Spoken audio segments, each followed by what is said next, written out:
10살 전후 아이들에게서 이런 축농증이 많이 생긴다고 들었는데요. 근데 아이들의 경우 한창 또 자랄 나이인데 이렇게 코가 막혀 있으면은 건강에도 나쁠 것 같아요.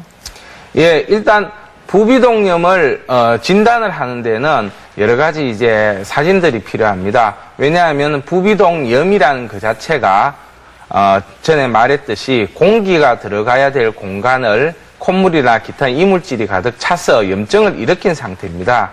그렇기 때문에 CT라든가 엑스레이라든가 이런 걸 통해서 상악동이라든가 전두동이라든가 이 부위가 꽉 막혀서 차 있는지를 확인할 필요가 있습니다. 일단 MRI 사진을 봤을 때의 모습도 그렇고 그 다음에 이렇게 CT를 찍었을 때의 모습, 그리고 엑스레이를 찍었을 때의 모습과 내시경을 찍었을 때의 모습이 다 이렇게 확인할 수 있습니다. 가장 이제 명확하게 확인할 수 있는 거는 MRI라든가 CT라든가 엑스레이를 찍어서 확인할 수 있습니다. 근데 이제 문제점이 MRI라든가 CT라든가 이런 경우에 상당히 고가고 또 아이들 같은 경우에 이제 여러 가지 건강상의 문제가 있기 때문에 좀 더 간단하게 알 수 있는 방법이 이 내시경상의 확인입니다. 근데 이 내시경상으로는 간단하게 확인할 수 있는데 대략 이 방사선으로 확인하는 데에 한 80% 가까이 진단을 할 수 있다라고 지금 알려지고 있습니다. 이제 축농증이 치료가 굉장히 필요한데 이 필요한 원인들이 한 5가지 정도 됩니다. 일단 축농증이 있게 되면 성장 발육이 늦어지고 성장이 잘 이루어지지 않는 경향이 있습니다. 왜냐하면 지속적으로 코막힘이 이어지게 되는데 그렇게 되면 수면 부족으로 인해 가지고 피로가 굉장히 누적되게 됩니다. 그리고 이제 코가 막히면은 냄새를 잘 맡지 못하고 입맛도 없어지면서 밥을 잘 먹지 않습니다. 이렇게 되면은 이제 공기를 통한 선천지정과 음식을 통한 후천지정이 다 우리 몸에 원활하게 못 들어오기 때문에 성장 발육이 제대로 이루어지지 않겠죠.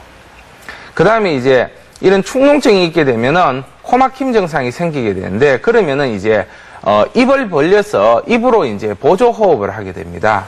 이렇게 구강 호흡을 하게 되면은 턱과 입이 비정상적으로 변형된 모습으로 발달하게 됩니다. 그래서 이제 치열이 고르지 않는다든가 이런 문제점이 생기기 때문에 일찍 치료해줘야 되는 그런 면이 있습니다. 그리고 이제 축농증이 있게 되면은 산소 공급이 지속적으로 되지 않기 때문에 집중력이 굉장히 저하되게 됩니다. 그리고 좀 전에 제가 말했듯이 이 부비동염이 생기게 되면 뇌를 이제 냉각시켜주는 기능들이 떨어지기 때문에 기억력이라든가 이런 것들이 상대적으로 떨어지게 됩니다. 그래서 이제 결과적으로 학습 능력에 저하를 가져오게 됩니다. 그리고 이제 또 축농증이 있게 되면은 성격 형성에 굉장히 문제가 생길 수 있습니다. 왜냐하면 이제 축농증이 있게 되면은 후각 기능이 떨어지는 경향들을 보이게 되는데 사춘기 때 후각의 기능이 떨어지게 되면 이 후각을 통해서 뇌의 이 성격을 형성하는 변형계의 자극이 줄어들게 됩니다. 그러면 이제 변형계가 미성숙한 상태가 이루어질 수 있는데 그렇게 되면은 성격 형성에 악영향을 미치고 정서적으로 상당히 불안정해진다든가 주의가 산만해지면서 대인과 접촉을 꺼리는 성격 장애가 생길 수도 있습니다. 그리고 이제 축농증을 계속 방치하게 되면은 합병증으로 이어질 수가 있습니다. 만성적으로 이제 축농증이 이어진다든가 후비루로 인한 천식이 생긴다든가 기타 수면 장애가 생긴다든가 이런 걸로 인해 가지고 여러 가지 어떤 문제를 일으킬 수 있기 때문에 축농증은 치료해 줘야 되는 그런 질병입니다.